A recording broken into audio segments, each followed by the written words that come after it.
So in his press conference with Nick Sirianni today, Howie Roseman made clear that Jalen Hurts will be the starter for the 2022 season. This was a huge sigh of relief for me because we have three first round picks this year. And I was seriously concerned that we might trade those picks to acquire another quarterback, like, per se, Russell Wilson, who I thought didn't even look that good this year. And could you really blame me for thinking that? I mean, this is the Eagles front office. We do have a tendency to create drama with quarterbacks. Just look at what happened with Carson Wentz. This is a GM in Howie Roseman who reportedly tried to trade up all the way to number 3 to take Zach Wilson in last year's draft. I stressed the reportedly on that because I don't know if that's true for fact, but I certainly wouldn't put it past Howie Roseman. But anyway, so I want to talk about Jalen Hurts. This season, the Eagles, they weren't highly thought of heading into the 2021 season, but one of my main hopes was that we would be playing meaningful football at the end of the year. Like these December games, they would really count. And they did count. So Jalen Hurts suffered an injury against the New York Giants. When we lost to the Giants in week 13, I believe, it was week 13, Hurts suffered a high ankle sprain in that game. So he missed the next game against the New York Jets. Gardner Minshew played in that game and led us to a victory. He played pretty well, to be honest. And then after that, we went into the bye week. So after the bye week, we had 4 consecutive division games to close out the year. Versus Washington, versus the Giants, at Washington, and versus the Cowboys. So I really wanted to see how would Jalen Hurts respond to these must-win games against division rivals to keep our playoff hopes alive. How would he fare in these games against our hated division rivals to save our playoff chances?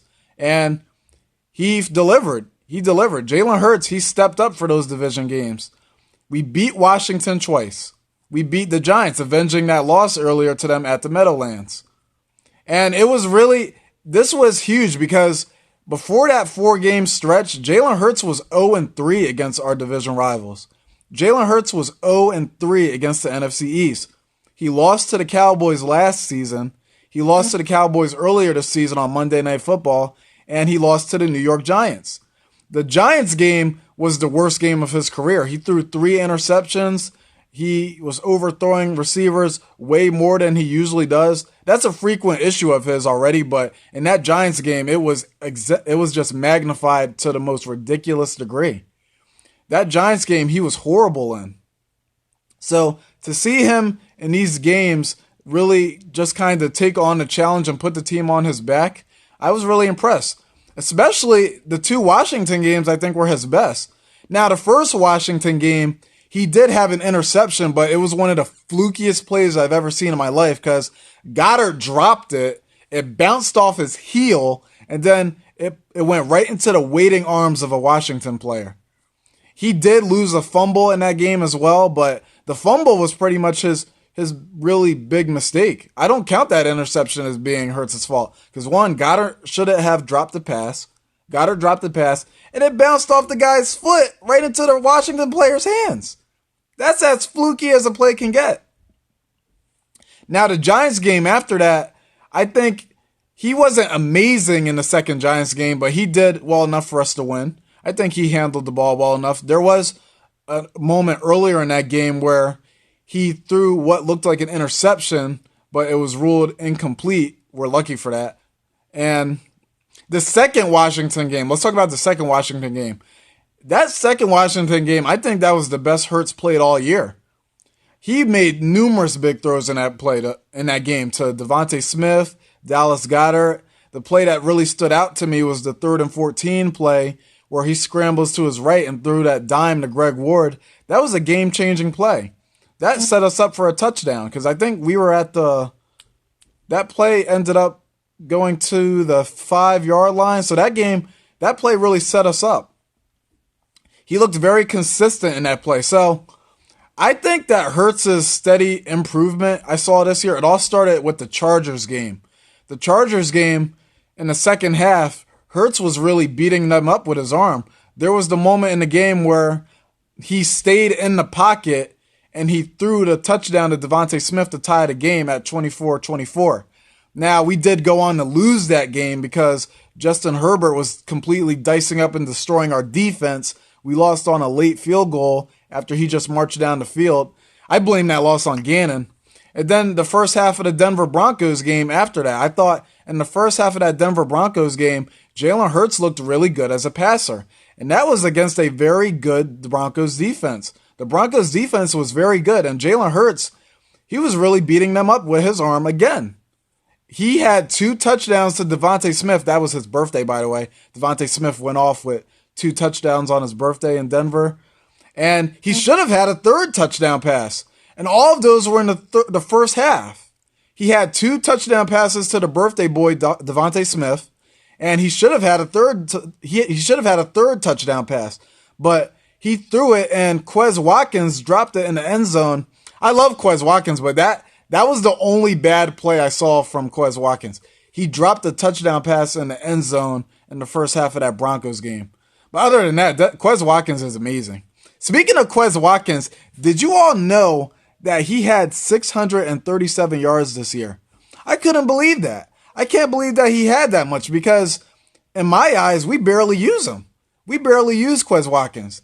Our passing game, and this falls on Hurts, our passing game far too often focuses only on Dallas Goedert and Devontae Smith. And Quez Watkins, he's a burner. He's a guy that can really give you a big play. He's a guy that's really explosive. So for us to not be targeting him, I think it's a real criminal misjustice. Well, injustice, I said the wrong word.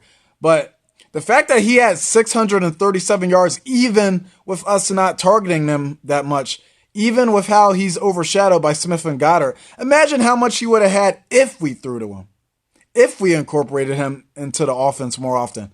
There is no reason why Jalen Reagor should be getting more targets than Quez Watkins. That's lunacy. And it's only because Jalen Reagor is a first-round pick and how he's trying to justify that pick by force-feeding him all these plays. Jalen Reagor can't make big plays, but Quez Watkins can. But anyway, so let me get back to Hurts. So these games, these must-win games against division rivals, these games that Hurts previously struggled in, he excelled. He went 3-0 in those games. Earlier, I mentioned there was 4 division games to close the year. We needed to win 4 must-win games. But it turns out we didn't even need that final game against the Cowboys. That Week 18 game, we already clinched a playoff spot, so we ended up just resting our starters against Dallas. So the fact that Jalen Hurts, he stepped up at the biggest time of the year to save our playoff spot, it holds a lot of weight. I think that he deserves a lot of credit for that. Now, it's not entirely on Hurts because we did have the best running game in the league. We did benefit from having the best rushing attack after we started using it against the Detroit Lions in Week 8. But Jalen Hurts, he really impressed me. He really impressed me down the stretch. Now, Jalen Hurts isn't perfect. His accuracy is an issue. A lot of people think he doesn't have the arm strength. But the thing about arm strength, so you can make up for lacking in arm strength with surgical precision. Drew Brees, he fell to the 2nd round in the 2001 draft because of concerns about his arm strength. And he made up for it for being the most accurate quarterback in NFL history. So next year, I really want to see Jalen Hurts improve on this accuracy. That's what I really need him to improve on, his accuracy.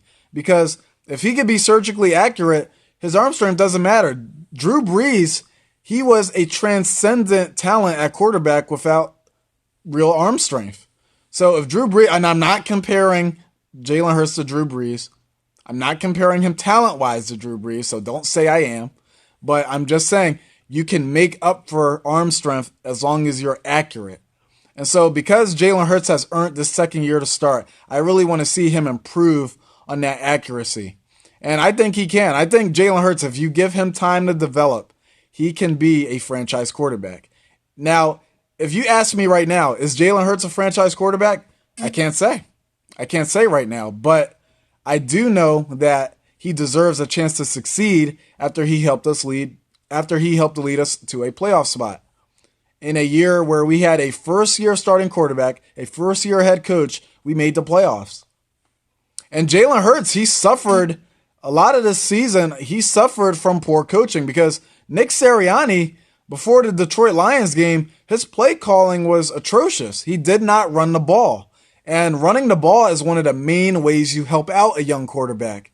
So Jalen Hurts' problems this year, I can't put them all on Hurts because early on, he wasn't being put into an advantageous position because of the play calling. So how will Jalen Hurts respond next year? Will he improve on his arm strength? Will he improve on his accuracy? That has yet to be seen, but I'm proud of Howie Roseman for committing to Hurts for the second year as a starter. Gardner Minshew probably isn't happy to hear that, but I don't blame Gardner Minshew for asking Nick Sirianni how he could be the starter because he's just trying to move up the ladder. And aren't we all trying to move up the ladder, honestly? Aren't we all trying to move up the ladder? I see some fans kind of criminalizing, vilifying Minshew for that, for trying to overtake Hurts, but the guy, he's just trying to get into a better position, and I don't really fault him for that.